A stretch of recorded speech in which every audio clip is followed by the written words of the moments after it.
24 उतारेगा झूठ का नकाब, गुनहगार को देना होगा जवाब। हर खबर पहुंचाएंगे आप तक, सच्चाई की गारंटी होगी 100%। रोज होगी आपसे मुलाकात प्राइम न्यूज 24 न्यूज के साथ, छोटी बड़ी कुछ खास खबरों के साथ।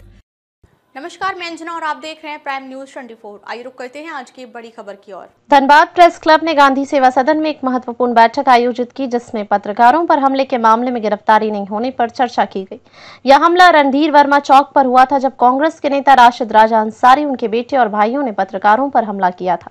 इस हमले में पत्रकारों के मोबाइल छीन लिए गए और उन्हें गाली गलौज और पिटाई का सामना करना पड़ा। घटना 16 अप्रैल की है। घटना के बाद FIR दर्ज कराई गई है। कांग्रेस के नेता राशिद राजा अंसारी, उनके भाई और बेटे के द्वारा कांग्रेस के दूसरे गुट से उलझ पड़े आपस में झगड़ रहे थे, जिसका कवरेज पत्रकारों ने करना शुरू कर दिया था। इससे नाराज होकर उन्होंने पत्रकारों पर हमला किया। प्रेस क्लब की बैठक। पत्रकारों पर हमले के मामले में गिरफ्तारी नहीं होने पर प्रेस क्लब के द्वारा बैठक में चर्चा की गई। अगर गिरफ्तारी नहीं होती है तो जिला प्रशासन को एक पत्र देकर गुरुवार 24 अप्रैल को समाहरणालय के समक्ष विशाल धरना प्रदर्शन और विरोध किया जाएगा। पत्रकारों की मांग। पत्रकारों पर हमला करने वालों की तत्काल गिरफ्तारी की मांग। पत्रकारों को न्याय दिलाने के लिए प्रशासन से कार्रवाई की मांग। 24 अप्रैल को समाहरणालय के समक्ष विशाल धरना प्रदर्शन और विरोध किया जाएगा। प्रेस क्लब के पदाधिकारी ने सभी पत्रकारों को एकजुट होने को कहा है। प्रेस क्लब की बैठक में पदाधिकारी ने कहा कि इस मामले में पुलिस की भूमिका पर सवाल उठाए जा रहे हैं। आखिर ऐसी घटना को अंजाम देने वालों पर गिरफ्तारी अभी तक क्यों नहीं हो पा रही है। पत्रकारों का कहना है कि उन्हें न्याय दिलाने के लिए प्रशासन को कड़ी कार्रवाई करनी चाहिए। आप धनबाद में प्रेजेंट नहीं थे, लेकिन सभी बातों सभी घटनाओं से आप अवगत हैं और भली भांति आने के बाद पूर्ण रूप से अवगत भी हो गए हैं, लेकिन अभी तक गिरफ्तारी नहीं हुई है। पत्रकारों जो भुक्तभोगी और मेरे पत्रकार साथी भी जो भुक्तभोगी नहीं है, अभी भी असंतोष जाहिर कर रहे हैं। तो इस पर आप क्या कहेंगे? निश्चित रूप से पत्रकारों में इस घटना को लेकर काफी आक्रोश है और हम प्रशासन पर दबाव बनाने के लिए हर हद तक जाएंगे, किसी भी सीमा तक जाएंगे और इसमें जो भी बन पड़ेगा हम लोग अपने तरफ से पूरी मजबूती के साथ उसको सामने लाएंगे, प्रशासन के पास रखेंगे ताकि हमें इंसाफ मिले, पत्रकारों के साथ दोबारा इस तरह की घटना ना हो। इसके लिए हमें CM तक जाना पड़े, हमें DGP तक जाना पड़े, उससे ऊपर तक भी जाना पड़े, हम जरूर जाएंगे और किसी भी कीमत में हम पीछे नहीं हटेंगे। इस पूरे प्रकरण में इंसाफ मिलने तक हम पीछे नहीं हटेंगे। पत्रकारों पर हमला किया है, अभी तक पुलिस या कार्रवाई ठप पड़ी हुई है, जिसको लेकर के आपने आज एक मीटिंग किया है पत्रकारों के साथ में, क्या निर्णय लिया गया है? देखिए, एक्चुअली ये जो 16 तारीख को जो राशिद रजा अंसारी जो कांग्रेस के कार्यकारी अध्यक्ष है, उनके पुत्रों और भाइयों के द्वारा उनके उकसावे पे जो पत्रकारों पे हमला किया गया है, इसको लेकर के हम लोग FIR तो दर्ज करवा ही दिया गया है। FIR दर्ज होने के बावजूद भी अभी तक पुलिस की कार्रवाई कहीं कुछ दिख नहीं रही है, जिसके चलते पत्रकारों में काफी रोष है और इसी के चलते जो है हमारे वरीय उपाध्यक्ष शशि राय और अपने पदाधिकारियों के साथ मिलकर के आज हम लोगों ने सारे पत्रकारों को बुला करके हम लोगों ने एक बैठक किया है यहीं धनबाद प्रेस क्लब में।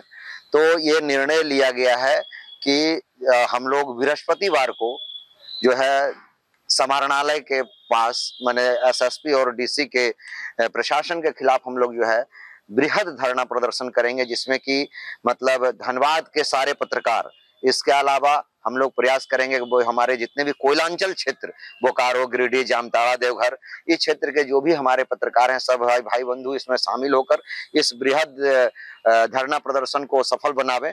और अगर इसके बाद भी अगर कार्रवाई नहीं हुई तो हम लोग एक प्रतिनिधि मंडल जो है जाकर के रांची प्रेस क्लब के सानिध्य में जो है हम लोग वहाँ CM से मिलेंगे, DGP से मिलेंगे कि जो है इस तरह से पुलिस प्रशासन के द्वारा जो कार्रवाई की जा रही है, जो बिल्कुल नगण्य है, उसकी कार्रवाई नगण्य माने कोई गिनती में नहीं आ रही है और सब लोग में, सारे पत्रकारों में रोष व्याप्त है। इसलिए जल्द से जल्द कार्रवाई हो राशिद रजा अंसारी, उनके पुत्र, उनके भाइयों पर, और वो बिहाइंड ऑफ द बार हो। और इसके लिए हम लोग जो है धरना प्रदर्शन करने जा रहे हैं और नहीं हुआ तो हम लोग भूख हड़ताल भी करेंगे।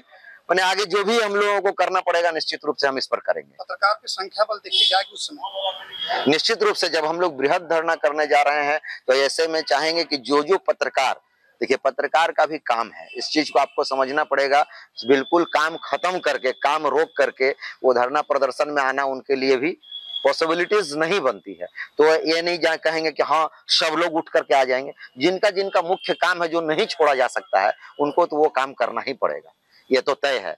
और वैसे भी हमारे पत्रकार हैं जो डेस्क पे हैं, जो कि रात में बेचारे वो 4 बजे घर ही पहुंचते हैं, ठीक है, उनका सुबह उठना मुश्किल, पॉसिबिलिटीज नहीं होती है। तो इन सब चीजों को, चूंकि हम पत्रकार हैं तो हमको भी इन सब चीजों को देखना पड़ेगा। संख्या बल होनी चाहिए, निश्चित रूप से होनी चाहिए। मैं उनसे भी कहूंगा, उनसे मेरा रिक्वेस्ट आग्रह होगा कि अगर वो 10 मिनट आधा घंटा समय हम लोगों के धरना प्रदर्शन में दे सकते हैं डेस्क के साथी, हमारे जो डेस्क के साथी जानते हैं उनकी मजबूरी है, लेकिन फिर भी मेरा रिक्वेस्ट आग्रह रहेगा उनसे, आपके माध्यम से, कि आप लोगों का ये वो देख करके निश्चित रूप से वो आवे, कम से कम धरना प्रदर्शन में आधा घंटा का भी समय दें, ताकि लोगों को लगे कि नहीं हमारे जो है जितने भी हमारे सदस्य हैं सारे सक्रिय हैं, सारे एकजुट हैं। क्योंकि आप कहा गया है, अभी नारा चल रहा है ना, एक रहेंगे तो सेफ रहेंगे, तो निश्चित रूप से हम लोग भी एक रहेंगे तभी सेफ रहेंगे। अन्यथा इसी तरह हमारे शशि जी हैं वरीय उपाध्यक्ष, अब इनसे जानिए, क्योंकि इन्होंने भी माने इनके समझिए तो एक तरह से हमारे अध्यक्ष नहीं थे, तो अध्यक्षता के रूप में हमारे शशि जी भी साथ में थे, तो इनसे आप बात कर सकते हैं।